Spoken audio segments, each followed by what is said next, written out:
चिंटू के दांत में कीड़ा लग गया। डॉक्टर 4 दिन सुबह शाम चाय के साथ बिस्कुट लो और 5वें दिन सिर्फ चाय पीना। चिंटू ने 4 दिन चाय के साथ बिस्कुट खाए और 5वें दिन केवल चाय पी। कीड़ा बाहर निकला और बोला, आज बिस्कुट नहीं है क्या? सेठ अपने मोटापे की वजह से तंग आकर डॉक्टर के पास गया। बोला, इस मोटे पेट का कुछ करो डॉक्टर, इसका एक ही इलाज है। सेठ, क्या डॉक्टर? तुम रोज 2 ही रोटियां खाया करो। सेठ, पर यह 2 रोटियां खाने से पहले खानी है या खाने के बाद में?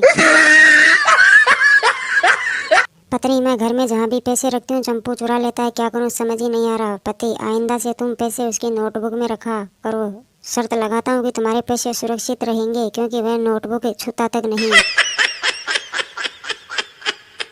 काले आदमी ने काला सूट सिलवाया। उसने पहली बार वो सूट पहना तो दोस्त से पूछा, कैसा लग रहा हूँ मेरा नया सूट? बढ़िया लग रहा है ना? दोस्त बोला, लेकिन यार ये पता नहीं चलता कि सूट कहाँ खत्म हुआ है और तुम कहाँ से शुरू हुए हो। वर्द सज्जन ने कंपनी के दफ्तर में जाकर मैनेजर से कहा, मेरा लड़का यहाँ काम करता है, क्या मैं उससे मिल सकता हूँ? मैनेजर ने कहा, खेद है कि आप देर से आए, आपका अंतिम संस्कार करने के लिए छुट्टी लेकर अभी अभी गया है। पति, अब बताओ बुलक्कड़ कौन है? तुम बस में अपना छाता छोड़कर चली आ रही थी, मैं तो उसे ले ही आया, साथ ही अपना छाता भी लाना नहीं भूला। श्रीमती जी, मगर श्रीमान, घर से तो हम में से कोई भी छाता लेकर नहीं चला था। लड़की जल्दी जल्दी चलकर आई और टैक्सी में बैठकर बोली, ड्राइवर जल्दी टैक्सी भगाओ, मुझे जरूरी काम है। ड्राइवर, पर मेम साहब ही हैं तो मेरी टैक्सी है, इसे क्यों भगाऊं? लड़की गुस्से से चिकी, तो मुझे ही भगा कर ले चलो।